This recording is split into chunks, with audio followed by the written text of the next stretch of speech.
Yes, Spurs fans, welcome back to the Irish Hotspur. This is going to be your weekly panel show. And after I was joking in the background, what was a very positive week last time we did this show, we've now probably gone back to factory settings where all of a sudden it feels like that was undone over the weekend. I think if it was just a 1-0 loss, as I was joking to Billy and to Dave, maybe we'd probably be in a little bit more of a limbo of what to make of it. But it feels like after that much of an embarrassing defeat, feels like we're already back to the status quo of what maybe this season has begun with. But everybody, as you're coming in here, smash the like button, please. Get into the comments. Do let us know your thoughts on what's ahead and also on the questions that we have today.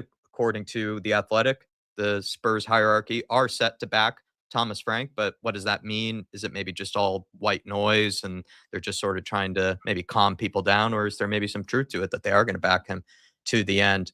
Please, everybody, come in here, give us your thoughts, and just going to welcome in some people, but we'll get this show started on the way. We have Logan THFC, William Webb saying, big up, guys. A tough couple of games in the next few weeks, though no game is easy for any team this year. Villa being the surprise package that they are, and they seem to start their run right after beating us. We seem to be the good luck charm for plenty of teams. Harmless Potatoes in the house. Good to see another failed upload saying that screen grab of Thomas Frank looks like the bad guy's face from Baby's Day Out, a movie from the 90s. Actually, one of my better thumbnails, I will say, in a while. Another failed upload. And then we also have Tartan Spurs up in Scotland. Big up to you, Tartan. Fantasy McShane. And then the one and only Hoddle and Waddle, one of the best names in the business. But please, everybody get in here, give us your thoughts, and let's get this show underway. Thomas Frank, Billy, has been given the backing of the Tottenham hierarchy following some discussions at the top of the club. The position of the majority shareholding Lewis family is to stick with Thomas Frank and to give him the time that he needs to succeed at Spurs. There's an awareness at Spurs that Frank is trying to rebuild the whole culture at the club, and there's a recognition of the fact that the situation will take time to turn around. That's from The Athletic. Are Spurs right to show patience and resist the kind of pressure that has led to managers being sacked in the past? Well, firstly, I think the idea of giving a manager time is the right thing to do. Like, you've seen that it takes a long time to undo culture, and I think we have the shadow essentially 25 years of sort of mismanagement and a poor culture. Some would say a bottling culture. Nowhere near a stars of success kind of culture. So that will take a long time to undo. So when we do find a manager, they're going to need time and they're going to need backing, financial backing, heavy financial backing, and that's definitely the way to do it. However, I would personally opine that I don't think Thomas Frank's showing anything to just show that he deserves the guy to get. I think giving a manager time is all well and good, but if you're giving the wrong manager time, then you're just doubling waste of time. Yeah. So I have grave concerns over Thomas Frank at the moment. I think the Nottingham Forest performance was real disheartening on many, many levels. I think some of the fears that we've had over his just pragmatism and his sort of reluctance to take risks really came to the forefront, as particularly the substitutions and the way that we played. I thought we were horrendous, and for me the big concern is there are 8, 9, 10 performances this season where we've been 2, 3 out of 10 at the most. Arsenal, Chelsea, Fulham, Nottingham Forest, Bournemouth. There's just been so many games this season where we've been absolutely woeful, and if you look at the underlying numbers, they're even worse than the results suggest. So I'm a little bit concerned that this is the guy that they've chosen. Don't get me wrong, I'd love to turn it around. I'm not seeing any green shoots, and I can't see anything at the moment which is making me think, right, this is the guy we should give. And if the Lewis family are serious and they're going to give more back into any manager than we've had before, and they kind of started that in summer with a bit more spend, and they brought in 4 players on over 100 grand a week, which we've not done before.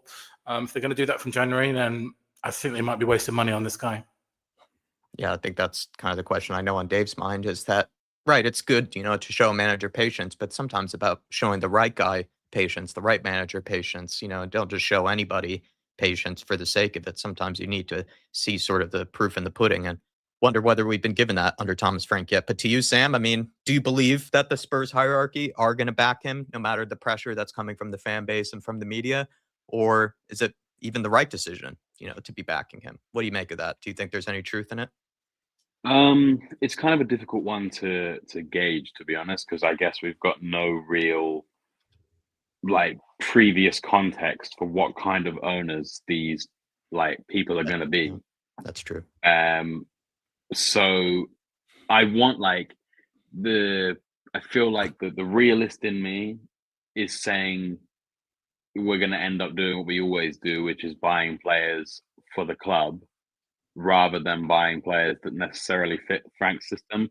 I think they'll do just enough in terms of like getting him maybe one or two players that he does want. But I think that if we are going to go, people are saying that we might sign a handful of players. If that is the case, I don't know. But if we do end up signing a few players, I think that the majority of them would be players that fit the club rather than fitting the manager.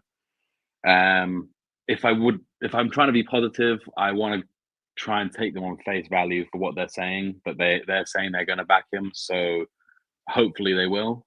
The question on whether he deserves the backing is also a tough one, because I agree with Billy. He hasn't really shown anything particularly that fills me with confidence that he's the guy to take us forward. But then at the same time, we brought in a handful of players in the summer that I think were good additions to the squad. But I still think that the squad itself is maybe not quite up to the level of where we expect to be. I know we'll go into that more later, so I'll move on. I think that he deserves the time. You know, he's done his work at a lower club in the Prem. He's got the experience. He deserves the respect to, in my opinion, give him, you know, I would say to the end of the season, but I don't want to be firm on that, because if things start to go horribly wrong, then, you know, I won't hesitate to, you know, say he's got to go. You're But not for in the now, free pass camp. yeah, exactly. Like, I think people think that I'm a massive, you know, Frank advocate.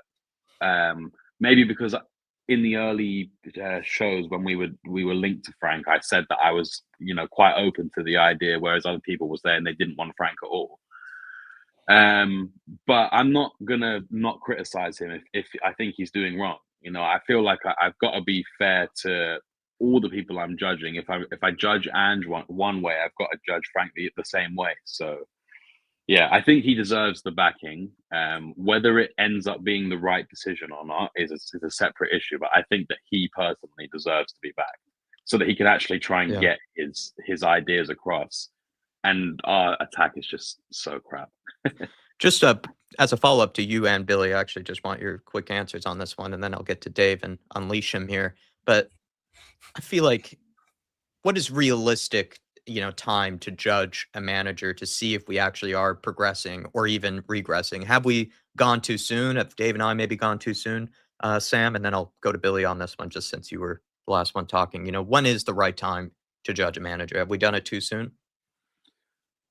I don't think there's necessarily like a right or a wrong time. I feel like we're 15 games or something A third into way the through the Prem. season. Yeah. Yeah, so I think there's enough sample size to be forming your opinions and deciding whether you think that he is the man to go forward.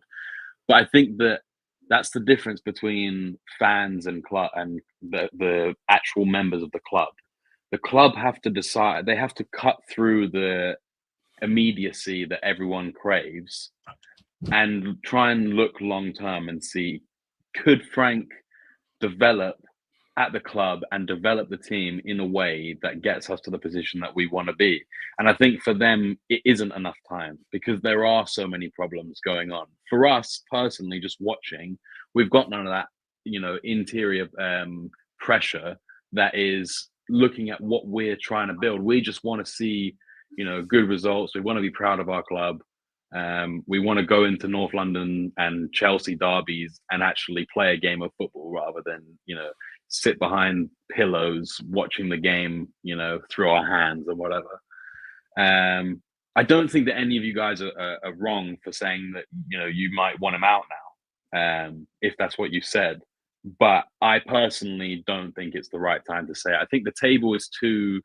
Right now, it could go either way. I'm looking. Someone said Villa in the comments, and I said this yesterday. Villa started the season, and for like 5 games, they didn't score a goal. And then their first game, the first goal came in a 1-1 draw against Sunderland, who were down to 10 men. And then suddenly they've gone on this like 8 or 9 game like unbeaten streak, and they've gone from bottom of the table to top.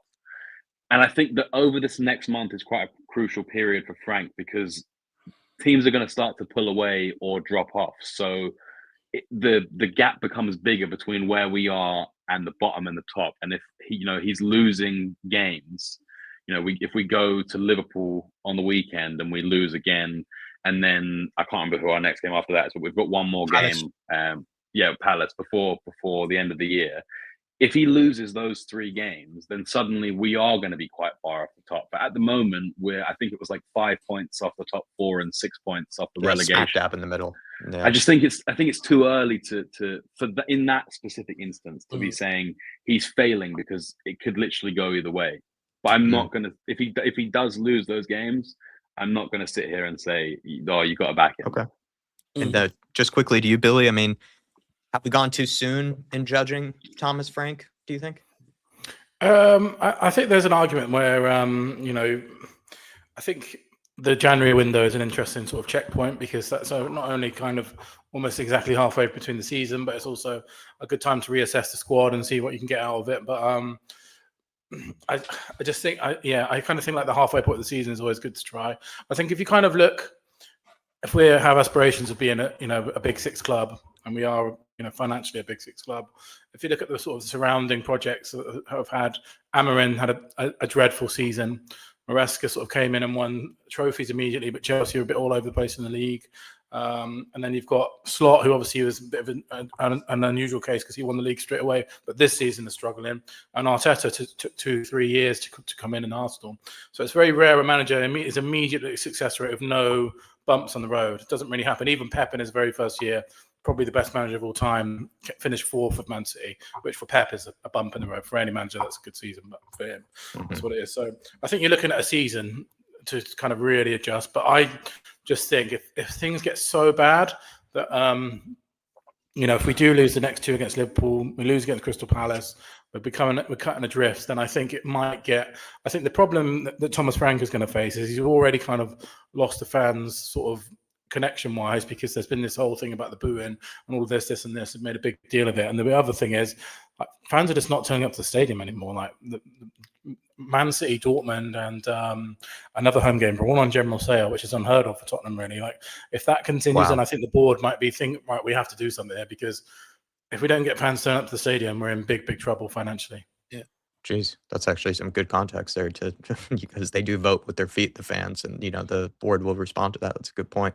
Dave, thanks for being very patient. Jay Crockett is saying if there were signs of some progression, I'd say, yeah, back them. But in all honesty, I think we've gone backwards. Are the Spurs board right to show patience and resist this kind of pressure from the fan base, Dave? And when is the right time, to realistically be judging if we're progressing or regressing? Look, I'm surprised they've come out and sort of said what they did, given, when you look at the statement they made when they sacked the previous manager. I'm just going to paraphrase here, people can go and check it for themselves. It's out there on the Tottenham Hotspur website. But they said basically, they were grateful for Ange Postecoglou delivering the Europa League, but the board concluded it was not enough, and it was in our best interest to part ways even though at the time there were extenuating circumstances that led to the league finish, like injuries, and they also said a decision to prioritise the Europa League. But they did cite back to the league form as a reason why they sort of sacked Ange Postecoglou. And then they also doubled down and said it's crucial we compete on multiple fronts, and they believed a change in direction has the best chance of delivering that for the upcoming season. So he's already failing what the brief is. So I'm surprised that they have sort of put out that statement. Now, yeah, you could argue how much of that was a part of the old regime, but Vinay, Charrington and all that were in the club at the time and stuff like that. So, that would be a fair argument to make. It's also fair to, how much weight is behind this statement. Is this the old sort of added or dreaded vote of confidence? Basically clubs used to do this back in the day, and it sort of meant borrow time over the next few games. You don't change results, you're gone. Or is it them genuinely trying to change mistakes of the past? I'm not quite sure on that one. I think, if we don't win the next couple of games going into January, it'd be really interesting. I think we'll know then how much intent is really behind that statement. But when I look at it, my own personal opinion, I don't really see the justification of really sort of backing Thomas Frank to the hilt. It's our worst start to a Premier League campaign in 17 years, despite bringing in 4 players of a certain quality that Jose, Conte, and Ange Postecoglou all would have previously loved. And our attacking metrics are still somehow, more or less relegation zone. That's a huge red flag. I also believe, the over-rotation, has cost us results, constant changes to the starting 11 and, frequent tactical, switches. I think the fact that we're here in December, we don't know what our best tactic is. We don't know what our best starting 11 is a huge concern. I think that's another massive red flag. Then you also double down. People say we need to back Thomas Frank. We gave him his coaching staff more than what we've given anybody else. And we've also given him a better transfer window in the summer than what we've given a lot of previous other managers, but yet we're still wildly underperforming. And when you look at, the argument at time, they sacked Conte when he was 4th in the league, sacked Jose when he was 7th in the league, Nuno when he was 8th, by the way, and even Pochettino, now he was in 14, but, you look what he done for the club. So by comparison, I think, you look at this situation, I think it's a lot worse than that. I also don't think he has the CV of a lot of them other managers that sort of give people that belief that even though things aren't going right now, that there's sort of a good body of evidence that if you give him that back and if you give him the players and the time and everything else, he's going to go on and achieve a certain outcome, which I don't think aids Frank's cause. And something I highlighted in the summer, that if this guy gets in trouble, he doesn't have the CV that's going to keep a lot of fans sort of on side and stuff like that. Then he talks a lot about wanting to change the culture inside the football club. Okay, right, let's get this straight. Jose Mourinho came in here talking about wanting to win trophies. Conte came in here talking about wanting to win trophies. Even Ange Postecoglou came in here talking about wanting to win trophies. And despite when we signed each of these managers, the club seeming like it's been in a mess, they gave fans something to cling on to and a bit of hope at that time, which gave them that extra bit of backing and that extra bit of belief. Thomas Frank walked in here and he told you, I guarantee you we're going to lose games. The club's motto is to dare is to do, for fuck's sake. If he's not inspiring a fan base, how do you expect them to inspire the board to give him exactly what he needs? How do you expect them to inspire the players on the football pitch to go out there and demand results and stuff like that? And then also when you look at, I think this is the big inherent problem at Tottenham anyway, is we're always actually looking at the manager to bring our identity to the football club. Whatever way they set up and whatever way they view the game is our identity. What we should be actually doing is we should have our certain way of playing, which then means when you're in the transfer market signing players, you know exactly what you need to go after. That means you're not chopping and changing players as frequent as we are, and you bring in your managers accordingly to the style that you want to play. But the problem is, we're so married to the manager changing the culture at the football club. But honestly, I don't think Thomas Frank garners the respect or has that charisma or even has the balls to make a statement about wanting to go, about going to win trophies, to really garner that sort of to really change the culture at a football club or get that buy-in or belief you need from fans to be able to change that culture and the players and people inside the club. I just don't think he has that. And, ultimately, it's of my opinion, when I look at a lot of what's going on, I do think there's a large element of Thomas Frank learning on the job. I'm not saying he's a bad manager, but there's certain Premier League managers that make a living at the bottom of the table because they're just good at getting more out of an average bunch. And then there's certain managers that are just better at top clubs than what they are at smaller clubs. And that's just the way football has always been. And in my opinion, I think Thomas Frank is more suited to a smaller club where there's not as much scrutiny on him from the media, etc. and all this. Like at Brentford, he could go and lose 5 or 6 games. No one would actually really talk about or scrutinize it. Yeah. Brentford fans will sort of sit there and be patient. They know what they are. But at Tottenham Hotspur, that's not going to happen. We are a big 6 club. So, I just ultimately, I don't see any positive stats. Like when I ask people, give me one positive stat that gives me a green shoot that I can say, right, I can get behind. This is like, there's something I can physically get behind that I see can change if we give him the time and the backing. And there's not one. I keep hearing, what if we win 3 games or, what if things change, 6 months down the line? It's all ifs, buts, and maybes. I'm dealing on what I'm seeing. And currently, there's nothing that says this is going in the right direction. And I just don't think Thomas Frank, I thought it was always a gamble. It was a massive gamble bringing in Ange Postecoglou. And I think it was a massive gamble bringing in Thomas Frank. And you would argue both haven't really paid off. And I think we need to change course and maybe do what I suggested in the summer. not settle and actually go after a manager of sort of gravitas and bring him in here, you know, a guy that has been at big previous clubs, that knows what it takes and everything else, and bring him in here, and he's the guy that we should be backing and sort of bringing this club forward. Like, I understand, and I actually agree when people say bring in better quality players. You know, give a manager a bit of time and back. And I actually agree with it. It's something that I've said a lot of my time here on YouTube. But the reality is, to Billy's point, and I think it's a fantastic point, there's such thing as backing the wrong manager. You back the wrong manager, it can also set you back years as well.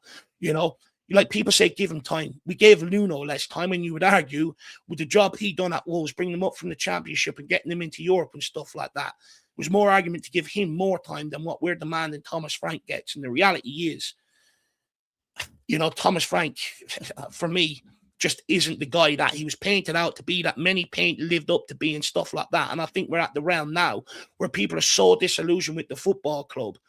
People want to hold on and just back this guy. And I just think it's the wrong guy personally to back. Like, if we were to sit here and give him time and better players, does anyone on the panel or anyone out there in the chat truly believe this guy is going to deliver a trophy?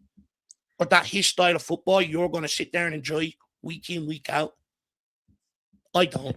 We've given the 4 players a quality to improve, and half the time, a lot of them are riding the bench. Says everything about the guy for me. I think he's a manager that can get more out of bang average players, but doesn't know how to deal with top players. Your culture point, I think, is very funny, where we have gone from a man that said, I always win things my second season, to then the next guy says, I guarantee we will lose games.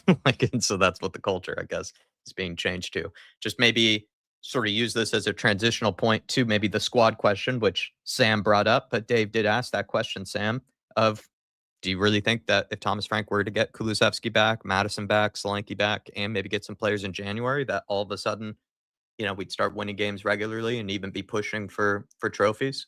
Do you trust in him that much? Well, when you guys asked me at the beginning of the season, like, what my expectations were, I think I was quite fair on Frank, where I said I want him to get us back into Europe, Europa League minimum, and I don't expect him to win a trophy this season. I said that on the one of the first streams we did of the season. I don't expect him to win a trophy, so I don't think that he will win a trophy, at least this season. Not even saying this season, but in general, you know, we give him time back and say you give him the 2, 3, 4 years. At the end of that, do you really believe he's going to deliver a trophy? I think anything's possible, Dave, if I'm honest. I don't feel as okay, anything's possible in you know, La La Land. But actually, let's actually deal on his CV, what he's achieved in the game. Like, people say he's managing Brentford. Like, it's hard to expect him to go on and win a trophy. Ollie Glasner brought Crystal Palace to an FA Cup trophy. No one ever expects them to go and win trophies and stuff like that. Pochettino brought Southampton up. Nearly we got them finishing in Champions League. That's where he got the Tottenham job off the back of it. You know, like, if you actually go based on what his body of evidence and his career today, there's absolutely nothing to suggest that this guy is going to deliver a trophy. You know, going anything is possible. Let's be honest. That is living in La La Land, fantasy land. Is it though? Because Leicester won the Premier League. So anything's possible. Right. I'll text you in 3 years' time, and if Frank hasn't delivered a trophy, are you going to admit it? Well, what do you mean? I'm not hiding anything. Like, I'm on a podcast, like, giving my views. If I was gonna shy away, anything possible isn't a view though. But you're asking me, like, I think that there is a possibility he could win a trophy. Like, anything is possible. Okay. Like, I've seen better managers not win trophies with us. Do you believe? Yeah, I do believe it. Yeah, I do. No, do you believe he'll win one? I do. Yeah. Okay. I believe he can, given the sufficient backing. Okay. Yeah, he answered the question. He did answer the question. Yeah, he answered it. I think that your other question about Kulusevski and Solanke, etc. I think that those two, whether they come in and we're winning games consistently, I mean, I hope so. But I think that those two players specifically that I mentioned work really hard. And I think that there'll be players that he can get quite a lot out of, and they will be beneficial to the team. I look at Solanke last year. He got a lot of criticism about his lack of goal scoring, but I think that you only had to look at the periods he was out of the team for. We looked awful. There was no press, there was nothing. His work rate is, up there with the best in the team probably. And I'd say the same about Kulusevski, and Kulusevski is strong as well to be able to, he's that battering ram we've been missing. I think that the context of the players being brought in is, yes, he had players come in, but again, we're early in the season and he lost 63 goals from Ange's team. He lost Son, he lost Maddison, he lost Kulusevski, he lost Solanke. Obviously, there's other injuries, but I don't think that he's not making a big deal about the injuries, so I'm not really making a big deal about the injuries either. Obviously, I look at some stuff where I think when some of the results we've had this season could have been, if we'd had a couple players around, maybe we could have got something better from the games. But you never know. But I think that he's definitely underperforming with the squad that he's got. But I do think that the squad itself hasn't quite been improved yet until those players come back. And when they do, come back, then I'll be much more inclined to judge him, to say, well, you've. Oh. He's on a roll there. Billy, just quickly maybe take on this question, because I think we're getting to sort of the squad question, and lots of fans, and this is why I think is like a huge debate right now. I think there's a large percentage of the fan base that feel maybe one way or the other on this. I think it's a very even split. Lots of fans seem to think it's more the fault of the players simply not being good enough, no matter who the manager that we have is. I've heard Spurs fans say that they'd get rid of 15 players from the squad. I've heard Spurs fans say that our squad is no better than Fulham's and our starting 11 isn't even in the top half of the table. Where do you stand on this argument that no matter who the manager is, the squad just simply isn't good enough? I'll contextualize this by saying that I'm a teacher. So, I get a class of kids at the beginning of the year. I can't, at the end of the year, if they're not performing well, I can't blame the kids. It's my fault. It has to be my fault. I will. That's the way that education and teaching works, and I think the same applies to coaching as well. I think that argument assumes that player performance is static. Coaches, it's their job to make players better. It's like that's part of their jobs. Particularly, you get some coaches that are much better at it than others. You get some coaches like Ange. They're all about philosophy, system, and sort of like mentality and all that kind of thing. Like Conte and people like that are really strong on mentality. Then you get some players that are really good, like player developers. And we were sold that Thomas Frank was a good player developer, but I can't think of a single player that's improved under him in 6 months. And we were sold that these players, in response to Ange, will now be coached. There's lots of talk on Twitter and online. I know that's only online discourse, but it's what we all sort of read every day, isn't it? That finally these players now have a coach. They have a coach who's going to sort them out. Haven't really seen any evidence of coaching. I wouldn't say there's any evidence of system. I think it was in quite a stark contrast actually to Sean Dyche's team at the weekend, who did take over a lot in a lot smaller of a time frame than Frank, but seems to have already sort of implemented a lot more than Thomas Frank has in a short space of time, which I think is a real worry as well. And if you look man for man, I don't think you can argue that our squad is not good enough to be where we want it to be, for sure. You can argue that the players have been massively underserviced by the board for the last 25 years, for sure. You can argue that managers have not been backed enough, for sure. I don't think you can argue that these players are not good enough to beat the likes of sort of Fulham, Nottingham Forest, Bournemouth, and things like that. Like, we've spent well up there in terms of any Premier League side over the last 3, 4, 5 years. And I don't buy that excuse, because I think it gets the manager off too lightly. I think it's certainly a factor without a doubt, but that's a manager's job. Like, it's your job to improve these players, and I haven't seen a single player that's improved. Good. I mean, Sam, I'm sorry, you were on a roll there, and it cut off. Anything that maybe you were saying, well, it was cutting off and we couldn't hear you, and then you brought up the squad question, and I think like what I mean by it feels like one of those where it's almost like a presidential situation where it's like it's very 50-50. It feels like with the fan base. You'll run across fans who will say, no matter who the manager is, the squad just simply isn't good enough. Even Tyler saying, if we sold half the squad, I wouldn't even bat an eye at it. And then there are fans who say the squad is better than what it's being made out to be right now. So maybe finish what you were saying earlier, and then just on that question. Yeah, I can't remember exactly where I cut out, but I mean, I'm not here saying that. Like, I've said that I've criticized those losses. I'm not So I feel like I saw someone saying Frank sexuals are the problem, and I was like, I'm literally not even a Frank sexual. Like, No, he said there was I'm yeah, I'm like indifferent to it, you know. But then I gave Ange a lot of time, even though, you know, I've ended up not really liking him. I gave him a lot of time, so I was willing to give Frank that time. Anyway, I think that he definitely is underachieving with the squad that he's got, and that was one of the criticisms that I had of Ange, that I felt like he was underachieving. And one of the pros I felt of Frank coming in was that he was going to improve the squad. So far, the one thing I thought I knew about Frank has not happened, so it's obviously concerning. I think there's a similar problem, like, to an extent, with what was happening with Ange, where we couldn't sustain our attacks properly and we just kept conceding chances. And now we don't even really make attacks. So we're just basically defending the whole time. And even though our defense is better than it was last year, just I think the sheer volume of chances that we're conceding, especially from outside the box, that's the main issue. And I've seen people talking about how that's one of Frank's style choices. His ethos of football is that, you know, he's happy to concede space on the edge of the box. And so far, we've conceded a thunderbolt from the edge of the box in like every other game.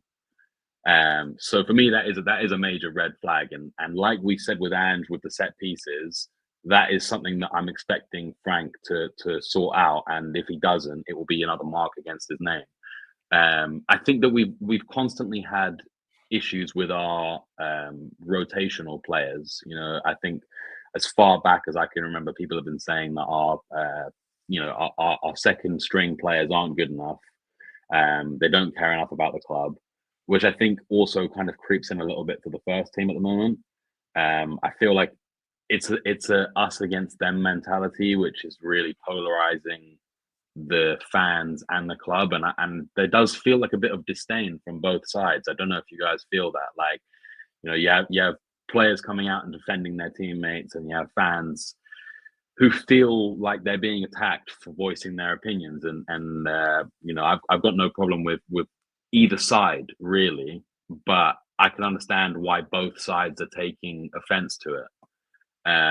And obviously, some of the stuff that's being said is also triggering to me as well. You know, I'm not here saying that, you know, everything that's being said, I'll just take it. Pause. But I think that, yeah, it's a 50-50, Jack, to go back to your original question. It's a 50-50. Frank needs to do much better than he is. But also, I just feel like the squad isn't as good as we think it is.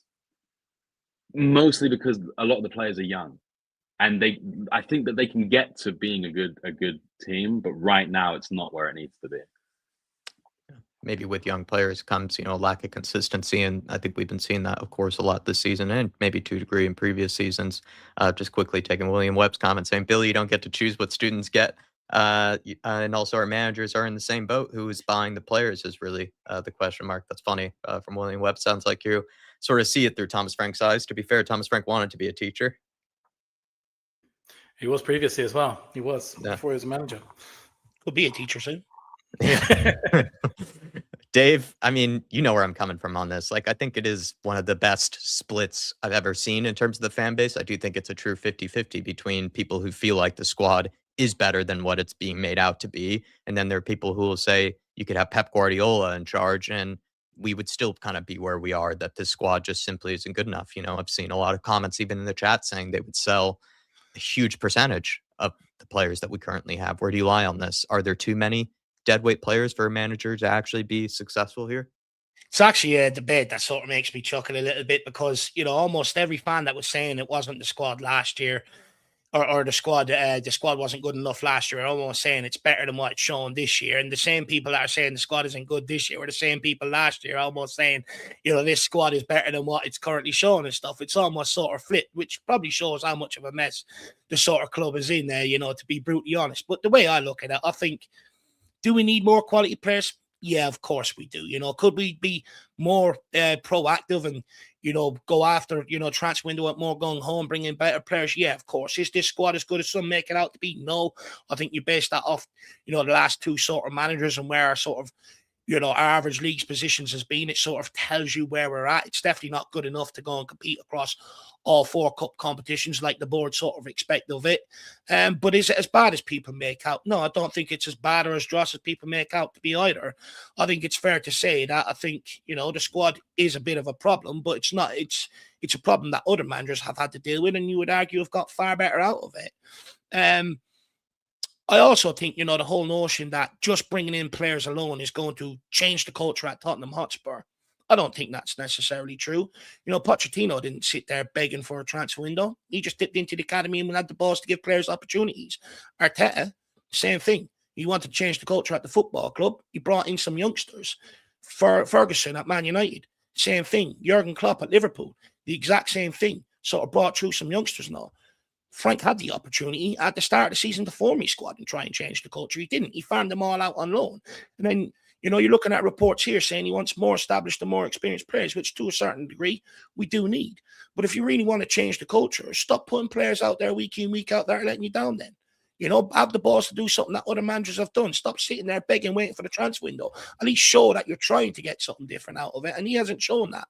And that's a huge concern for me. Some managers, they take what's given to them and they work with it. They get the best out of it. And if it's not working, they'll change it up drastically. And they've almost a lot of you look at like Pochettino, Ferguson, Klopp and stuff, they almost reap the benefits of doing something brave like that. I honestly don't see Thomas Frank doing something like that, at Tottenham Hotspur. And, that's where I'd argue I think he is a bigger part of the problem than maybe what the squad is, in my opinion. I just think it was a huge gamble bringing Thomas Frank into Tottenham. He's used to working with sort of average players. And if many people say our squad is average and he can't get that much out of them, then I think it's the writing on the wall for the guy. I think, yeah, obviously you need better players and stuff like that, but you gave him a better quality player than what we've brought in years gone by in the summer transfer window, and half of them are in and out of the team. There's no guarantee it's going to improve it. Let's take some comments here from some of the people in the chat, and we'll go to Paul Connor saying, Jack, this squad is nowhere near good enough. We grossly overpaid for a lot of players, and we have a lack of leadership within the squad as well. Too many individuals, our squad, they can't play as a team. That's from Paul Connor. Good to see you, Paul. Logan THFC saying we're starting to become like a Watford with this manager sacking left and right and center. Stick with Frank and back him. It's the best option for now. That was from earlier. I've actually probably made the Watford reference even before we had Ange Postecoglou. It felt like we were becoming that much of a club. K32 saying, I'm convinced that the players are totally pissed off with Frank and his negative tactics. Their body language says it all. The players are just as much to blame, though. No fight or pride in them. We did have a quick question on that, Yep. Billy. I mean, do you feel like maybe the players are starting to lose confidence in Thomas Frank? Are you seeing signs of that? I think if you look for it, there's a couple. I would prefer to speculate on things that are sort of we know for sure, like the results Right. and the performance. But at the same time, it is becoming a bit of a thing. Like, one of my big concerns with Thomas Frank is I just don't think he has a personality to manage a club the size of Tottenham. Like, when you manage a Big Six club and you manage players on bigger wages, you manage players like Mickey van der Ven, Jed Spence, like, just generally speaking, like these players are not the same as Brentford players. Like, they're all kind of thinking, well, they all kind of have aspirations of being like a very top world footballer. Like Mickey van der Ven would probably be thinking about moving to Real Madrid, Jed Spence, England. When you're managing these, and it's sad to say it because it shouldn't be the case that players get this much power, but it's just an unfortunate fact. The player power increases as the size of the club increases as well, and people like Ange, Conte, Mourinho, you kind of get the sense that no player would ever mess with them, and if they did, they'd be gone. Like, I don't have that same sense of leadership for Thomas Frank. Just seems like a really nice guy, possibly slightly, I wouldn't say the word weak, but maybe just not quite have the character needed to manage the sort of the pressures of a Big Six club like we are. There's sort of increased scrutiny about everything. We've seen already this week, like Mickey van der Ven doing a Gary Neville interview. You wouldn't see a Brentford player doing a Gary Neville interview, for example. Like, everything's just more intense and more scrutiny and everything. Yeah. If you lose 2 games to Tottenham, it's in the newspaper. You're going to get an article about it. You're going to be asked about it. But if we lose games, someone mentioned yesterday that I was speaking to Iriola, who I think went on about a 5-6 game loss run with Bournemouth. No question about his job whatsoever. There's no sort of question, should he be sacked? It's just completely different expectations. And I kind of feel like I'm getting the impression that maybe Thomas Frank is starting to crumble under the weight of the expectations. But, you can kind of see it at the moment with, I think in particular, Spence and Van der Ven. But I think the most important thing will always be the performances that the players are showing. And at the moment, we're not getting that either. I actually want to bring in a point that Jack sort of said before the show that I think is actually poignant when you look at it. Like when you look at the signings that most people make, bar maybe an extra fullback in there, most people want to make a midfield signing or a forward signing. But the reality is, I think what people have sort of failed to sort of understand and realize, we're back in the same situation we were in last season, where you're asking the team to go and score 3-4 goals just to win a game. Thomas Frank was known for his structure, his defensive stability, and we're leaking goals left, right, and center. So the reality is, you can bring in a world-class midfielder, you can bring in a world-class forward player. But if we don't stop shipping goals at the other end, they're not going to do enough or change our course drastically to be able to go and win us enough games. The injuries have not been in the back line. They've been more in the forward line. And that is kind of my worry, is that right now we're conceding goals almost at the same rate that Postecoglou was. But it felt like with Frank is that the defense was going to be a lot more secure and stronger. And it was in the beginning of the season. It definitely was. But the last month and a half, you would say, we've been chipping goals in pretty regularly.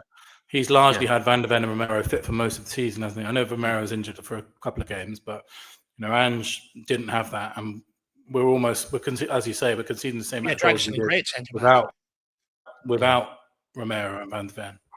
And we were playing previously with, like Dave just said, Radu Dragic and Archie Gray in the back line, but we also played a very risky style of play that almost in itself did, risk conceding goals anyways. Whereas now we're playing a system that is trying not to concede goals, but we still are conceding goals, and then we're offering nothing going forward at the same time as well. So to say that if we get back at Kulusevski, Madison, etc., it's like, well, we're not really playing attacking football anyway. So how much is that going to save us from chipping goals in, at the rate that we are? That is my worry, is that the one thing Thomas Frank was absolutely, given very good props for and deserved those props, was always defensively strong manager. But since coming to Spurs with world-class center backs, for some reason we're chipping goals in, pretty regularly. Dropkick Your Teacher with a super chat, very appreciative, sir. He's saying, people say if we sack Frank, who replaces him? Same logic applies to players. If we sell half the squad, who replaces them? We're in this situation because we sold players and didn't replace them. Dave? Look, I don't buy the narrative, that if you sack Frank, who comes in and will things get better? We sacked Nuno, we brought in Conte, we went to the Champions League, and look, at the end of the day, we sacked him when he was in fourth, or he sacked himself when he was in fourth, one or the other. But it improved. You look at Nottingham Forest; they looked like they were heading towards a relegation battle. They sacked, Postecoglou. They brought in Sean Dyche, and now all of a sudden, they're only 4 points off us, and within a couple of weeks they could be sitting there ahead of us. So, I mean, I don't sort of agree with that narrative, and I think if Spurs wanted to try hard enough, they'd find a manager, no problem. That was the same. It was the same thing with Nuno. Where do we go now with Nuno? Who wants the job? No one wants to come to this club. Next thing, we brought in Conte. So, I sort of, I learned my lesson back then that this club, if they want to, they can go and they can attract the big guys in if they want to. Sam, anything to say to Artist T on this one? Do you think his logic applies here? No. I think I agree with the last sentence. Like, I do really agree with that last sentence, and I think that goes back to the squad depth issue that we've got.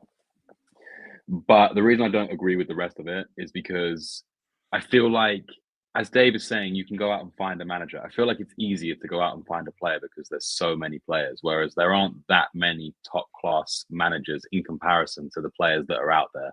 Plus, you wouldn't go and you might go and take a punt on an 18-year-old rookie, but you wouldn't necessarily, as a big club, want to go and take a punt on a manager who's managed one club before, or he's had one season in the game. So I feel like the pool of replacements for players is much bigger than it is for managers. But I agree that we've done terribly in replacing players, and that's been a problem since Kane left, and probably before that. Or actually, since Dembele left, we never replaced him, basically. Ericsson as Yeah. well. So Yeah. it's a common theme. Yeah. No, that's actually probably pretty fair from you. Thank you, Artist T, and thank you as well to Sugar Ray, who's come in straight off the back of it, saying, "Big up, lads. I was at the City Ground, and the despondency was widespread. Still love my club though, but we need to win games to lift this negativity." Billy, I mean, it did look like the away fans who've been kind of some of the strongest for years now, one of the best away fans out there in the Premier League. There were a lot of empty seats I saw by the end of the game. Yeah, and they got booed off at the end, and that's a bit of a turning point for any manager, I think, or anyone. Is when you lose the away fans. The away fans are vastly different to the home fans. Like they sing, chant for 90 minutes regardless of what's going on. Fantastic away support. We have we sell out every game away. We have incredible away support. Go up and down the country. Sometimes I think the players don't. When you hear these stories about the players have given up for the manager or the players aren't playing for the manager, I think it's disgraceful, really, when everyone should be playing for the fans, especially this season. And we seem to be getting blamed for things as well. It's just horrible to hear those kind of things. But when you lose the away fans, I think you're in trouble as a manager. That's when home fans, different kettle of fish, but the away fans are your loyalists, and when you lose those, it can be difficult to recover. We saw Ange lose them last year various times, but then he had the sort of Europa thing to save him. That kind of, I think it was Bournemouth away last year on Boxing Day, I believe, if I'm right. We lost, and there was sort of Andrews arguing with the fans in the stands, and then got really toxic with him. He kind of always had that sort of Europa thing, just ace in the hole in the background. This time, Thomas Frank doesn't really, I don't think any fan has aspirations that we're going to win the Champions League. We're miles off that. So, yeah, I think if we've got some really tricky games coming up. I think Liverpool, Palace away, then Brentford away, which will not be easy. So, I think it's going to be a massive indicator of what's going to happen next over the next couple of weeks. You look at Liverpool and Palace on the horizon, and that is two very tricky games. And I think how the fans react to those will tell us a lot about the future of Thomas Frank. I also think it's a good comment here from Sugar, actually, because it's true. The reality is, you win games of football. No one's sitting here talking about how shit the players are. If we beat Liverpool at the weekend, mate, everything will turn instantly, won't it? Exactly. Yeah, you look at the last two games that we won before the Nottingham Forest game. You didn't hear any Frank out, nothing.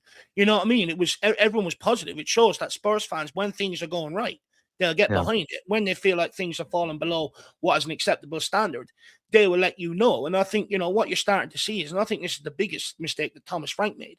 After the last game, Nottingham Forest, he comes out and talks about patience and time. Oh, you want patience and time off the same fans you went after and blamed? I mean, fucking ironic that, and you're starting to see fans not even turn up to games. And, and a large portion, there is a certain section that have lost sort of connection with the club, certain section that have maybe lost connection with the players. And there's also an element that maybe, Son not bringing over the fans that he was bringing over, and that's maybe leading to some of the stadium not being filled out. But there's also, an element of it where people just don't like the style of football. They don't like the manager. And they'd rather be somewhere else than turn up to the game or watch at home on the telly rather than the expense on their pocket and stuff like that. And, I think in general, fans have got a bad rap at this football club. The players tell us how bad we are. The manager tells us how bad we are. The owners tell us how bad we are. But as soon as we tell them how bad they are, that's a big no-no. You have to sit there and shut up. And I'm absolutely fed up with it at this point. And, at the end of the day, everyone wants what's best for the club. The people that are sitting there saying, give Frank time, and the people that are saying, get Frank out and let's go again and bring someone else in. Everybody wants what's best for this football club. And, that's why I say, because I hear it now, you see, and it was the same under Ange Postecoglou. There's such a split in the camp around, what the right way is. Even fans are starting to make fans the problem now. And, what I'll always take solace in, at the end of the day, no matter your opinion, you want what's best for your football club. I just think this is also an interesting comment in that I was going to make a similar point, Dave. That I think going into that game, fans were relative. I was joking to Billy. I was happy clapping all week, and trying to sort of, get behind what we had seen, because there were some really good performances. We got a point against Newcastle we hadn't gotten in 5 years. No matter how bad the performance was, we still hung in there, and that's been a good sign. And then we followed it up with really strong performances against Slavia Prague and then also against Brentford as well. And I think probably the fan base, the away fans, were so despondent because maybe they did go into that game actually pretty optimistic that maybe we'll get something here against Forest as well. And then I think we churned out probably the worst performance of the season, which is definitely saying something. Like we saw Xavi Simons, just not even able to complete a 5-yard pass. We saw Kudus holding on to the ball far too long multiple times. Just felt like everyone just had an absolute stinker on the day. And also, of course, the manager as well. Like no one deserved any sort of grace or any sort of kind of excuses on the day. And I think that's part of it why fans were probably so despondent, is that they went into it probably more optimistic than usual. And then they probably saw one of the worst performances you'll see from the team really all season, to be honest. I also think what's almost forgotten as well amongst all this, Jack, is that fans didn't set the expectation of top 4 and a trophy. That's a must. A lot of fans sort of lowered their expectations, said, look, we take any sort of European football out of this season. Yeah, like that Sam would said. do us. Yeah. And we're falling below that. Yeah. You know what I mean? And then we're being told we're too impatient with this, with that, and everything else. It's like we literally lowered our standards, and we're still falling below them. Yeah. It hasn't been the same standards that's been applied on every other manager since Pochettino. It's been different. We've lowered it for the guy. I think I've lowered mine for what I expect, compared to maybe a few seasons ago. Really appreciate the support, Sugar Ray and Dropkick Teacher. Thanks to Sonny J as well, as saying, I love this podcast, well balanced and great chat with the guests. Always big up. Appreciate you, Sonny J. Good to see Ian Ferguson as well. We do, of course, have time for the members at the end of the show to answer some of your guys' questions. But if you do want to get in here straight away, feel free to do what Sugar Ray has done, what Artist T has done. Also really helps the channel. Jerome saying fans are now saying we are going backwards with Thomas Frank. Well, how about apologize to Dave first? Because when he said that, he was called Dave. Are you demanding apologies? And what sort of form? Paper, email, letters? No, look, I'm not going to sit there and demand an apology. Look, at the end of the day, I give it out. I'm big enough to sort of sit there and take it at the end of the day. Look, I wasn't in the no, that's the wrong thing. What I will say is, Jerome, is that, look, at the time, I sort of tried to highlight it, but I think no one really wanted to hear it because we had such a bad league finish. A lot of people sort of despised the manager and stuff like that, that it was like, just shut up, let's be positive for a little while and stuff like that. And it's sort of like no one really wanted to hear my voice in and around that time. And I understand that. So I don't need apologies or anything like that. But what I will say is, thank you very much for recognizing that, though. I appreciate that, Jerome. At least it shows someone listens. Sam, any suggestions for Dave's apology tour? I think Washington, D.C. would be a good place to start. That's where he's getting the heat from. Yeah. Yeah. I'd say, Dave, go down south, work your way back up north, and maybe end up in beautiful Scotland or something like that. Big up, Jerome. Really appreciate it, man. Very kind of you, Jerome. We're going to finish things off, I think, because, of course, we have time for maybe the members' questions, but I think there's a lot to get stuck into here. Mickey Van de Ven, of course, had an interview with Gary Neville, and a lot of it, I think, was more really just about his experience last season under Ange Postecoglou, which I think is more maybe something we'll leave when maybe we don't have as much to talk about with the current situation. It would be nice to maybe reflect and look back on the history, but there were two things that I took from that interview I actually do think we could apply to this season that actually is pretty relevant for what's going on right now. And the first one, Billy, is that Van de Ven and Romero, according to Van de Ven, went to Postecoglou and asked him if they could be a bit more defensive, be a bit more pragmatic instead of being so attack-focused in order to win the Europa League games. They asked him before the Frankfurt away game, in fact. Do you think it's appropriate for the players to question a manager's tactics? If so, should they maybe question Thomas Frank's to potentially make things better? Yeah, I think that's just like part of a healthy sort of working environment, really. Like you can have conversations with your boss, can't you? And have if you look at the end of the day, football is humans, and football is a team of humans, just like any other workplace. And I think you can have, we're not authoritarian Victorian school era of where you can't question them. Your manager, if you at your job, it's kind of healthy to have those conversations. And I think what I did glean from that conversation, I don't think they were going in there like all guns blazing, disrespecting Ange. I think if you listen to that conversation, there's a lot of love and respect for Ange still. He spoke about him with a lot of affection, and he spoke about how he kind of loved playing under Ange. They loved that being able to. He said the football that we played was unbelievable at times. He loved the philosophy, loved the system. He said, when it worked, it was unbelievable. So I don't think it was like disrespectful to Ange or anything like that. I think it's okay for your leaders to go and speak to your managers sometimes. I'm sure it happens across the country as well. So I don't really have a problem with it. I'm glad, at the end of the day, it worked, and we won the trophy. And fantastic that.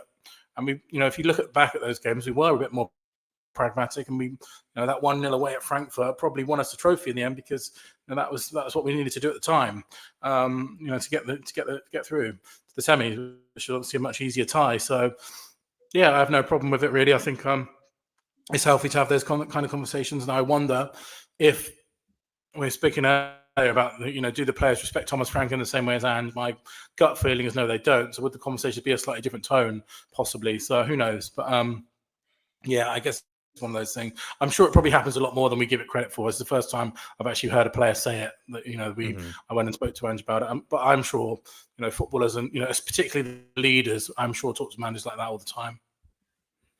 Sam, is it appropriate for players to come out and question a manager's tactics? Do you think they should do it with Frank? I think it's justified. I think, to one of Billy's points about would the players respect Frank as much as Ange, I think respect is earned, and I guess winning a trophy, is big respect. And when you've been working with someone, pretty much every day for 2 years, because we all know how little breaks these players get now. You're going to become a close-knit family. So there's obviously going to be a lot of affection, as long as there was no, animosity at the time, which we never saw anything about Mickey being, one of the players that supposedly was complaining about training or whatever, I think that they easily could go to Frank and say it. Maybe they might feel like it's a bit early, but I don't know. I'm sure that they have these kind of meetings anyway. Where from the Telegraph after the North London derby that the players had already gone and spoke to Frank about, changing up the style of play and that. Sorry, so again, I missed the first bit. I think there was already reports in the Telegraph after the North London derby, if people want to go and check them out, where they sort of suggested that the players had already gone to speak to Frank about the approach to the game and stuff like that. To be honest, I haven't seen them, if I'm being real. Again, I wouldn't criticize them for doing that. I think it's well within their rights. I think Billy was right. We're not in a authoritarian, society where the leaders can't be questioned. And if the players feel like they can do more by playing a different way, or they can get the best out of each other by playing a different way, then I think it's actually their responsibility to say that. And it's Frank's responsibility to take that in. And, he has to make a decision as to if he tweaks it to what they say or he... Oh. We'll wait just half a just second. as he's in flow as well, again. Yeah. Yeah, I'm waiting for a sec, see if he does come back. I guess not. I think it's kind of funny because He's back. the only other time... Yeah. Oh, we got you back, Sam? Sorry, it's like every half an hour. My Wi-Fi is so crap, man. Yeah, well, finish up your point. Sorry. I was saying something about that he should be taking it. If it was me, I'd be taking it on board. I can't remember exactly where I was going, if I'm honest.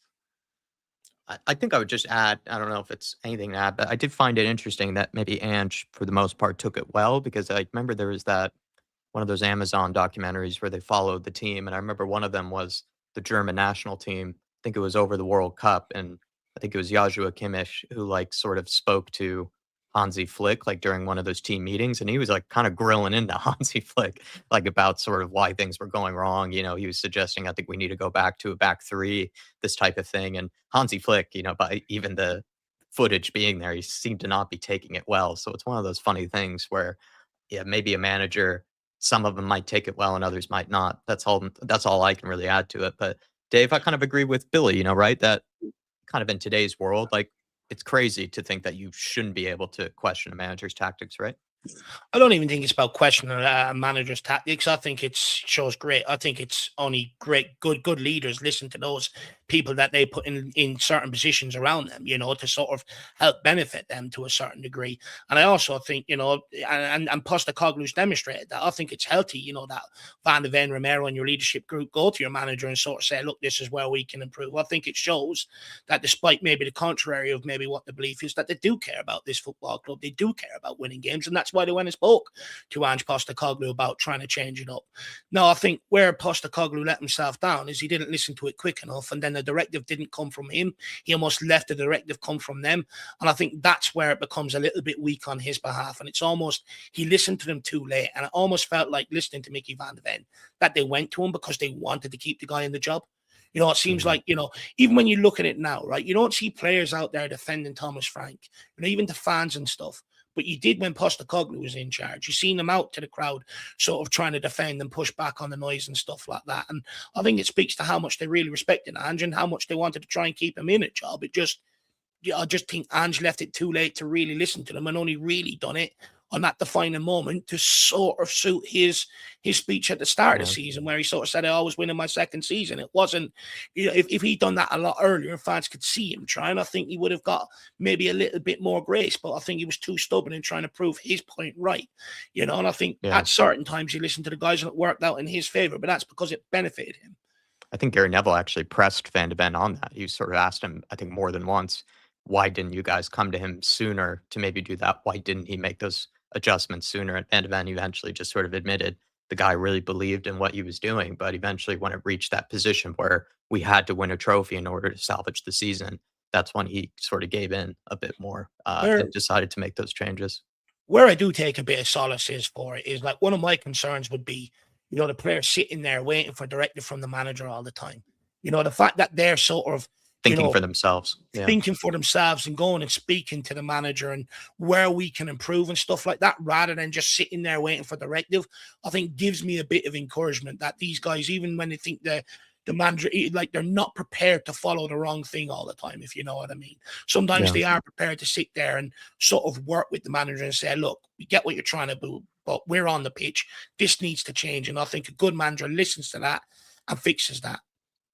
Another just question that I have, maybe we'll finish up on this one here, Billy, but I do find this actually relevant for today since the guy only just left, and had maybe his last summer at the club. Van de Ven said when he was making his move to Spurs that the very first person he spoke to when in the process of making that move was to Daniel Levy, not to director of football, not to Ange Postecoglou, the manager. The first person he spoke to was Daniel Levy. Could this be seen as further evidence that Daniel Levy did in fact have a very heavy hand in the majority of transfers, despite how many times he's come out and disputed that?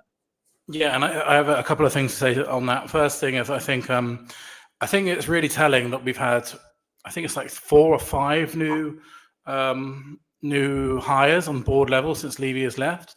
And to me, that kind of suggests that Daniel Levy was doing like 5 or 6 person man job at this football club. And it's no wonder that didn't work out, because I think you almost had like a sort of God complex. And we're in rumours to be hiring this guy from Man City at the moment. We're in advanced talks to do it. We've obviously hired a CEO. We've hired new board members. We've hired new this, and this. And it seems to be all kind of replacing Daniel Levy. So it seems to me that there's like 5 guys that are doing Daniel Levy's job. And I think, is it any wonder really? And someone made a good point to me yesterday. We kind of went from Daniel Levy went from being a chairman of a £90 million organisation to a £1 billion organisation, which is now an almost £4 billion organisation.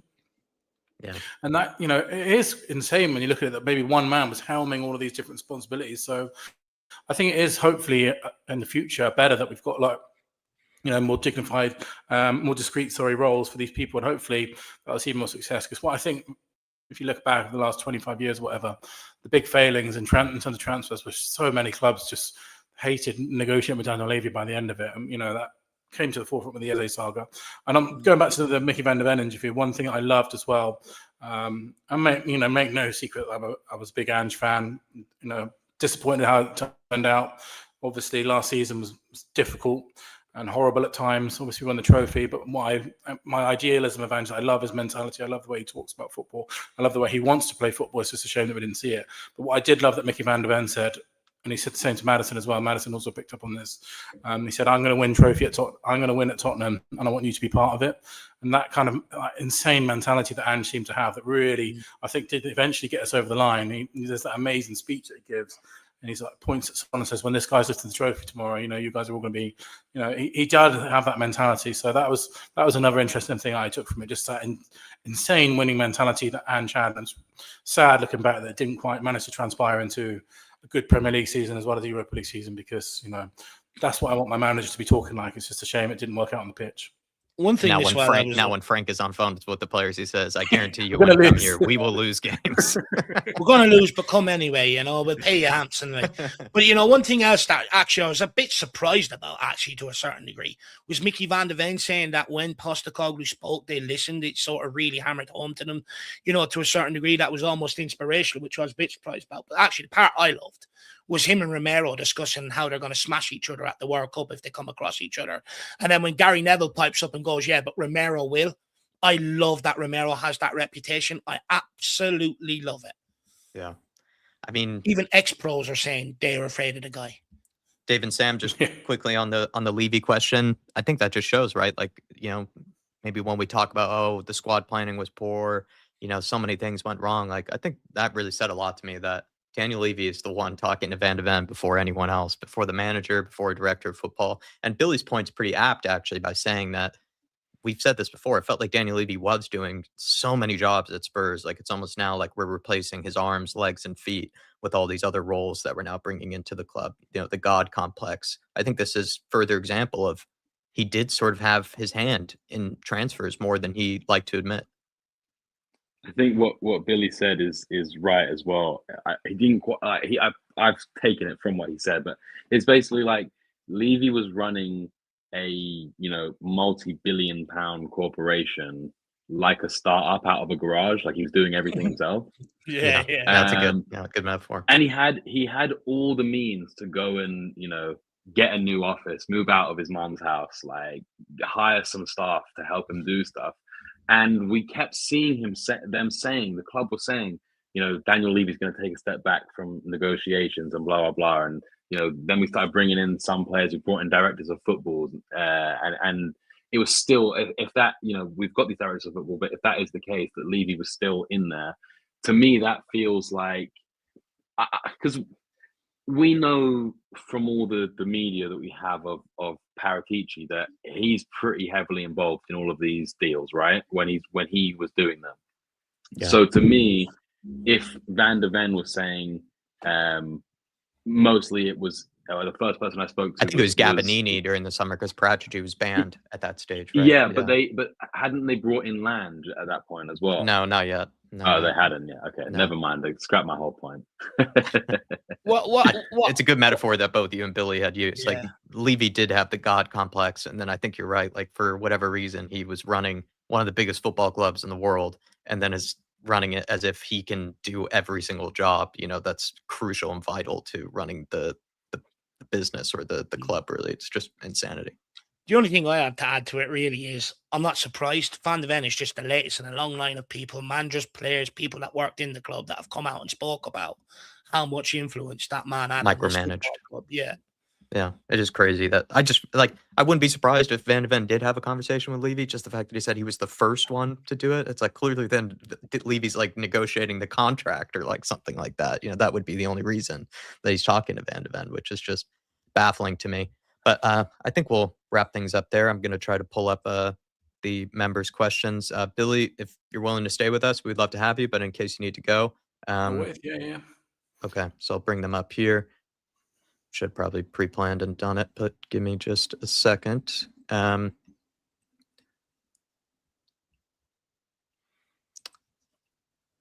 we are. Okay. Off the artist, he was kind this week. Let me just scroll down now. I have to keep flipping back and forth. Dropkick Your Teacher saying, what did you think of Alan Parsons' project? Billy, did you end up actually listening to the song? I did. I've added it to my like songs on Spotify. So yeah, I think it would be fantastic for the starting lineup. So just and we were actually talking about before the show, weren't we? The club are trying to do a couple of things to do with the atmosphere. So for Aston Villa, kind of links on to what you're the question. Aston Villa game, they've done cheap tickets and they're going to have a singing section. So maybe, who knows, Alan Parsons' project could come to the lane soon as well. Wow. Better man than me. I don't know if I did give it a lesson. I'm sorry, Artist T. If Chirpy forbid we lose on Saturday, we could very easily be 15th on Monday. And the teams below us have a very winnable games. Do you think they will make a change? Chirpy's actually God himself at Tottenham Hotspur. We'll throw this one at you, Sam. Do you think they will make a change, if we end up losing some of these next few games? So he's saying if we lose that next game, I don't think they sack him after the next game. But as I said earlier on in the podcast, I think if we get to the end of the year and we haven't got another win, then I think the tide will very much be turning in the way of Thomas Frank, unfortunately. And I think it's maybe I'll funny take when you're Jerome's like, as well, because when you're in this kind of mindset, like you look at every game and think, oh God, this could be difficult. Like Palace away could be difficult. I'm now looking at like Brentford away and thinking, Jesus, Brentford away in a night game as well. They're going to be there. Even Sunderland at home, I'm looking at. Yeah, that's what I was about to say next as well. Sunderland at home, God, man, that could, that if we're not careful, that could be 4 losses at the same time of our football club. Could be 4 wins. You never know, do you? So. Well, Jerome's on the same wavelength here. He's saying Liverpool, Crystal Palace, Brentford, Sunderland, and Bournemouth. How many do you reckon we can win, lads? I said we could lose all 5 of these games, and I was told I was on drugs. By who, Jerome? Who said that to you? But I'd like to think that we could maybe get a point again, maybe against a Brentford. It's crazy that we're playing Brentford that quickly after just playing them. But then Bournemouth too. But since Bournemouth, I was joking to Dave, I'm actually amazed that Bournemouth are below us because whenever I watch them, they look so much better than us. But for some reason, they have an even worse points tally than us without even playing Europe or anything like that, which is just crazy to see. But I don't know, Jerome. I think we probably need to salvage, what is that, 5 games there that he's listed out of a possible 15? If we don't have any wins in those 5, I'd imagine he'd be gone, right? Like 100%. You have to get at least 1 win there somewhere. What happened to giving him time though, Billy? Yeah, that is time. 5 games. 5 games is time. Yeah, 5 games is a lot of time would have passed over 5 games. It's another month or 2 from there. Yeah, Jerome, I think things could be decided very quickly in these next 5 games, to be honest, especially again, if the performances are as dull and as dreadful as they were against Forest. I really don't even see how he would make those 5 games, to be honest. Let's go back to Artist T. You really appreciate it, Jerome. Very generous. Do you agree that based on the team sheet, this team would still be in the Carabao Cup or competing for a domestic trophy? We might get called entitled, but there's really no excuse not to win a domestic trophy this year. Sam, do you think we have a realistic chance? Yeah, I mean, yeah, I do. Like, I look at some of the it just all depends on the draw, I think you got pretty unlucky to draw Newcastle in your first round of the Carabao Cup, and then Aston Villa in your first round of the FA Cup. I'm not saying that we can't beat those teams. It's just, you look at other teams and they get like Chelsea get like Morecambe or something, and then Cardiff City right after. Yeah, exactly. Like, I'm not, no disrespect, but I feel like in the last couple of years, and to Ange's, to him as well, he also had to play loads of Premier League teams in the cups. Obviously in the last year we Carabao got Cup. City, Man United, Liverpool, didn't we? Yeah, in the Carabao Cup, he did really well. I'll always give him that credit. We pulled out some really big results in those games. But yeah, I mean, I can't remember what the exact question was, but I think that there is a chance. If we can put a good performance against Villa and the draws go our way, then literally you could end up being in the semis. Having not played that decent a team, but you could also get knocked out at Man City the round after Villa. Are you worried about Solanke, Takai, and Kulu, Dave? Even Dragishin was able to play in friendlies, but since it's gone radio silence, the club must be hiding something. Jamal Musiala, Dave, just for reference, has come back after having his whole leg pretty much decapitated in a game, or severed, really, and he's now back on the grass training with Bayern Munich and is expected to play relatively soon. So do you think they've been hiding something with Kulusevski and Solanke? I don't think it's the case that they've been hiding something. They have tried to change a lot in and around the medical department, this year, and they've hired someone else to come in and sort of be over sports science and all that sort of jazz. And look, with Solanke's case, originally he went out for a knock, and then we decided to send him for a surgery, which I believe was an option on the table when he first went out, and we chose not to take it and stuff. So that's probably explains why Solanke is out for so long. And with Kulu, look, we sort of knew coming into this season it was going to take Kulu a long time to sort of get back. And what my worry is that many fans are sort of hoping a lot of these injured players return and really change our fortunes.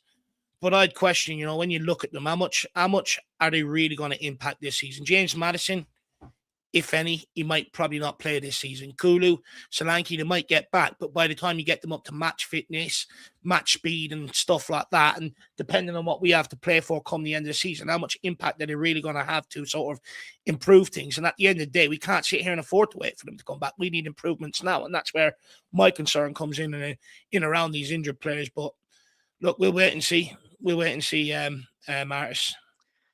Just good to see Dan Coy's really nice guy, by the way. And he's saying, evening, Dave and Jack, really concerned our run will make new signings not even want to come to us, especially if they get offers from Liverpool or City. Come on, you Harris Army. And then Tyler saying Tamworth was a really tough draw for us. No, the mighty Tamworth, of course. Tyler, who else do you think should be sold this January? It says a lot that Johnson is likely going to get sold, but not Richarlison. I mean, to be fair, like Richarlison has been sort of, I made this joke that I think Richarlison is Ange to Brennan Johnson is almost Thomas Frank to Richarlison, where Ange, continued to play Brennan Johnson when a lot of people maybe didn't want him to. He was able to somehow get goals out of the guy, even though I don't really rate Brennan Johnson, but to Ange's credit, he was able to find a way to get him to score. Kind of feels like it's something similar with Thomas Frank, where he's kind of dying on this Richarlison hill and is willing to give him game after game after game, even if he is maybe similar to Brennan Johnson sometimes, a bit frustrating to watch. But Dave, anything on this? Just selling pit players this summer, people that you would want to get rid of? Yeah, I think, look, Bissouma's obviously on that list. He needs to go this January. Richarlison, I wouldn't be averse to getting rid of him this January, even though he's the club's top goal scorer. Johnson, I think, is another one that sort of needs to go. Apart from that, it's actually more about bringing in players to sort of fill out the squad, really. Yeah. Do you think you would think about maybe like loan moves for anybody, Odebear, Matisse Tell, or would you kind of give them their chance? In some cases, you could say maybe Matisse Tell in particular maybe has almost been hard done by, when he has scored goals and then he continues to roll out players like Richarlison. I think some of their futures really depends on what we bring in January and how many of them injured players get back in January. Yeah. I think that will really depend, their futures for the rest of the season at Tottenham Hotspur, really. Yeah. And one of the things to look out for as well is a couple of the loan players. So there's rumours that Vuskovic might be called back.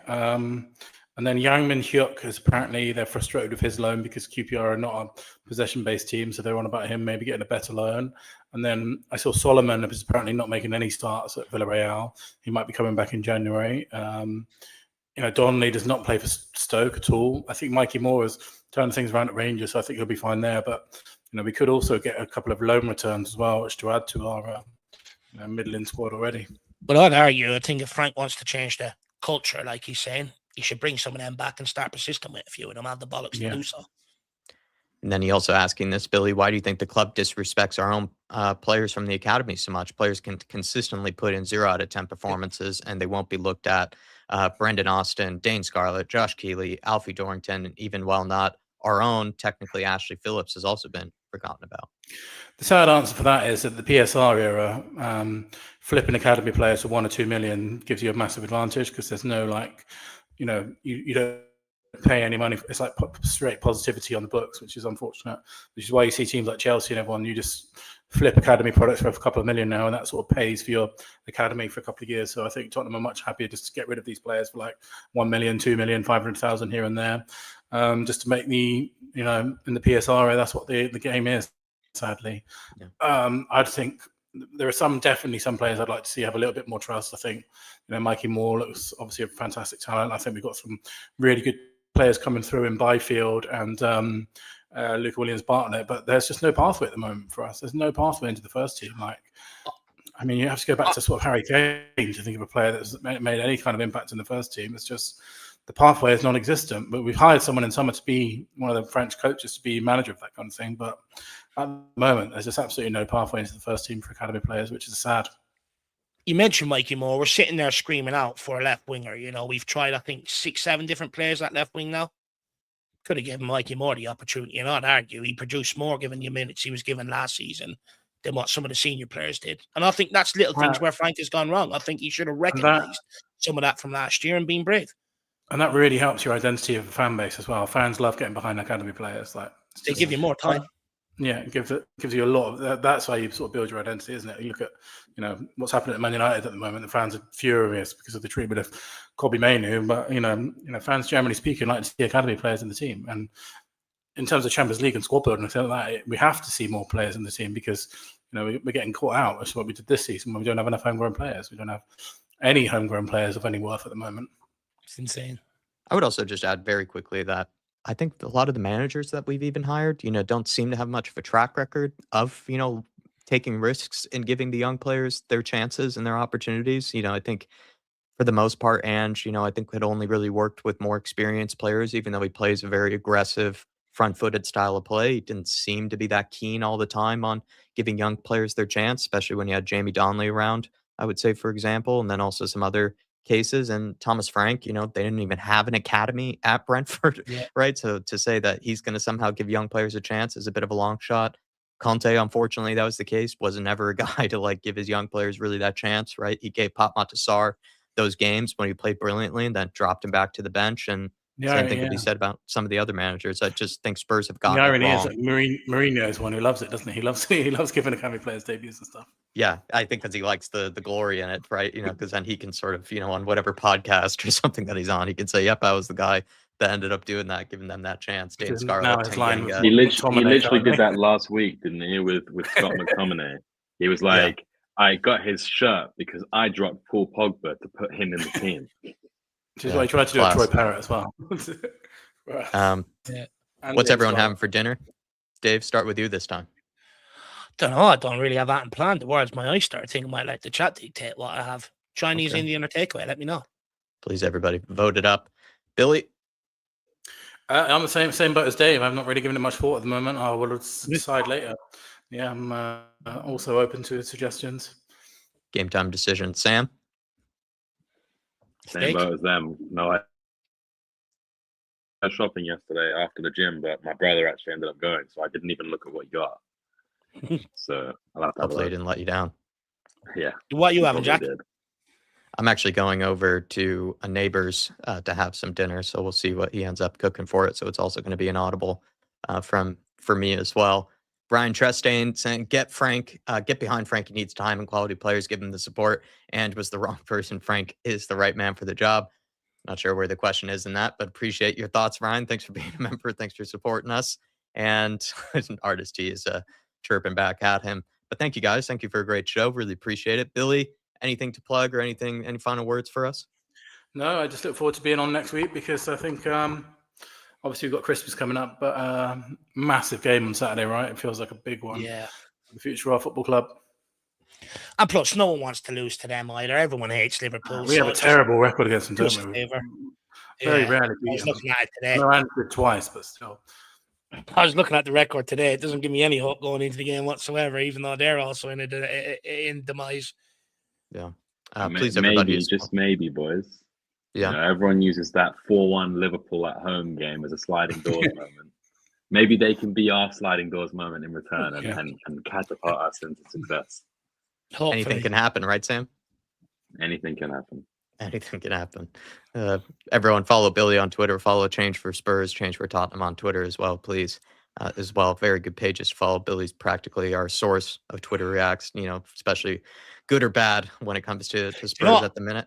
Do you know what I love about Billy's Twitter? It's like you can watch the most shittest game and be in the baddest mood, and then he'll just tweet something that just fucking makes you laugh. Because I'm one of them. I don't like laughing at anything when Tottenham lose. I don't find it funny, but then I check Billy's tweet, and then sort of gives me a good chuckle. It's brilliant. As I always say, Tottenham do make it easy for you, don't they? They make it easy to laugh at.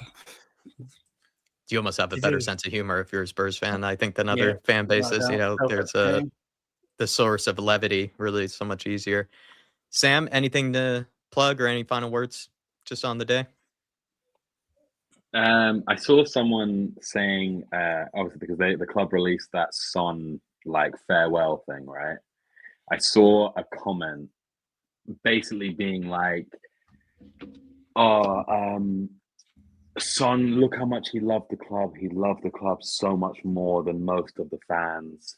And I couldn't even read the rest of the comment because all I was thinking was, he may love the club, but if he loved the club more than the rest of the fans, people would not turn up to games as much as they do. because that is the what you pay to be a Spurs fan. You know, the highs and the lows, and there's a lot of lows. Homemade many. chili con carne for Dan Coys. That sounds absolutely Sounds class. unreal. Well done, Dan. I did Well also done. see someone say on that documentary that we've released more documentary than had wins in 2025, which is probably true. Jesus. Well, everyone, that's a good one to finish up on. Yeah. Appreciate you guys. Thank you for all the support. Smash the like button if you haven't already on your way out. Thanks to Dropkick Your Teacher, Sugar Ray, and Jerome for the comments and for the super chats. And thanks to all the members for getting in at the end of the show as well to answer your guys' questions. We'll see you, of course, tomorrow with the Irish boys and follow it up and have plenty more things to chat about. Come on, you Spurs, and let's hope we pick up a win this weekend for Christmas.